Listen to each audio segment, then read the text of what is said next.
Your Northwestern State head coach Rick Cabrera, as uncertainty swirls for an indoor sport, coach.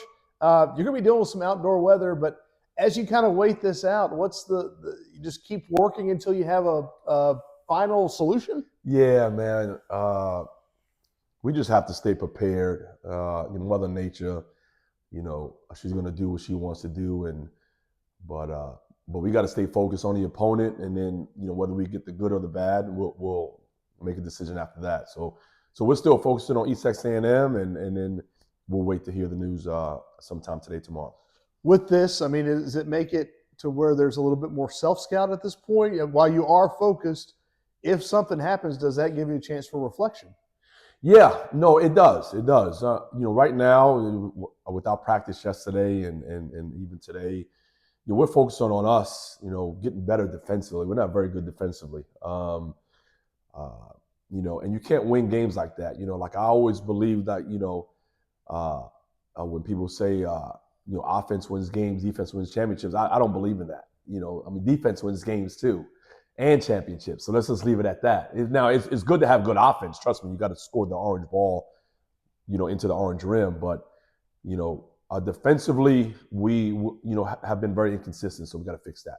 And I think big thing you talked about after the last two games on the road was defending at the right time. You want to defend all the time, but when you're up 6 with 2.5 minutes to go and you can't hold that lead, those stops become more the impact of those stops becomes greater down the line. Yeah, just paying attention to detail. Like I love our guys; they play hard. I don't ever watch film and feel like our guys aren't playing hard. But just paying attention to detail is so vital, especially in conference play. And like you said, up 6 and you give up 2 threes, back-to-back possessions. Now it's a 1-point game because we made a free throw. But that's very frustrating. But that's something I got to fix, and that's why we're reflecting on us more in practice. When you look at East Texas A&M, what do you see from them? Very talented, very talented. And I mean that. It's not. I'm not trying to have coach talk. Player for player, they're just as good as any team in this league. They have one of the better wings in the league, in Harrison. He's a pro. He's really, really good. Good guard play, good bigs. So we got our work cut out, but we got good players too. So I'm confident with what we have as well. When you look at that, a chance to come back home, even for just a quick stop here, maybe to get some of that mojo back. Yeah, we need it, man. Like we had, 2 tough ones on the road, and our last 5 games have been 1 possessions. I told our guys, I said on strictly positive, right?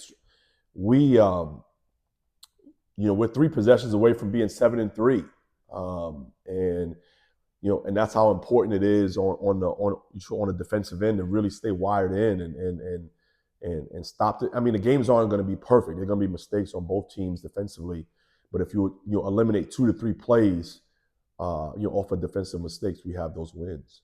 When you look at it, 5 straight 1-possession games, may gray the hair around the temples a little bit. It looks like you've stayed pretty much non-gray, but it's one thing that when you go through this, it does make your team a little more battle tested.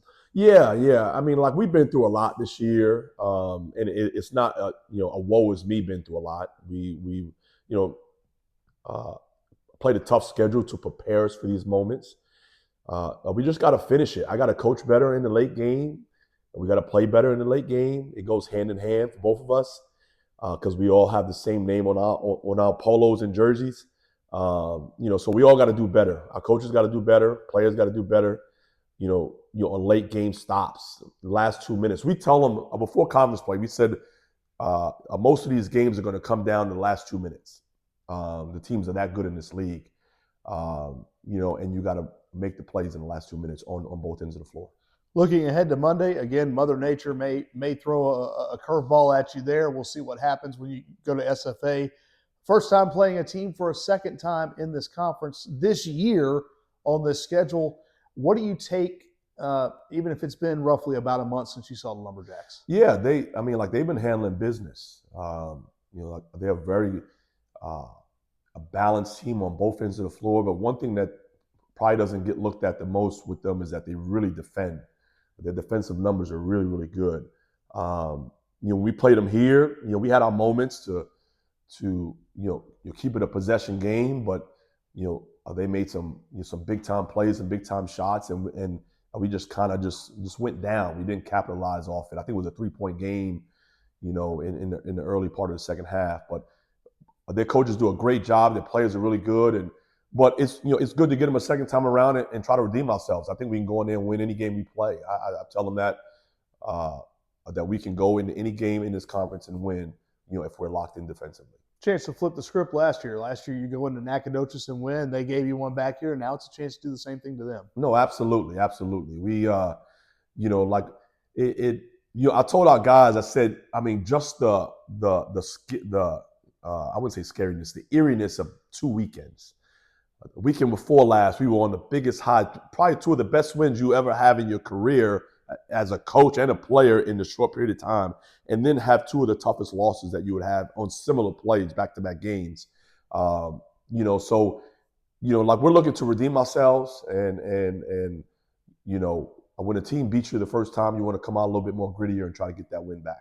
Coach, as always, appreciate your time. Appreciate it.